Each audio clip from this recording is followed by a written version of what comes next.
இந்திய விமானப்படையின் சாகச நிகழ்ச்சிக்கு பொதுமக்கள் முழு ஒத்துழைப்பு தருமாறு ஏர் மார்ஷல் பயிற்சி கமாண்டர் நாகேஷ் கபூர் கேட்டுக் கொண்டார். இந்திய விமானப்படையில் 92வது ஆண்டு விழாவை முன்னிட்டு அக்டோபர் 6ஆம் தேதி சென்னை மெரினா கடற்கரையில் விமானப்படையின் சாகச நிகழ்ச்சி நடைபெறவுள்ளது. இதில் 72 இந்திய விமானப்படைக்கு சொந்தமான விமானங்கள் நிகழ்ச்சியில் பங்கு பெறவுள்ளது. இதற்கான 3ஆம் நாள் ஒத்திகை சென்னை மெரினா கடற்கரையில் இன்று நடைபெற்றது.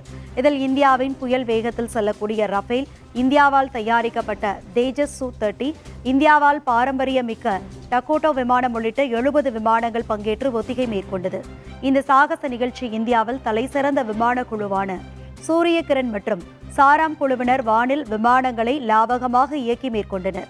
இதனிடையே ஞாயிற்றுக்கிழமை நடைபெறவுள்ள நிகழ்ச்சி குறித்து பேசிய ஏர் மார்ஷல் பயிற்சி கமாண்டர் நாகேஷ் கபூர், இந்நிகழ்ச்சிக்கு பொதுமக்கள் முழு ஒத்துழைப்பு தருமாறும், உணவுப் பொருட்களை கடற்பரப்பில் வீச வேண்டாம் என்றும் கேட்டுக்கொண்டார்.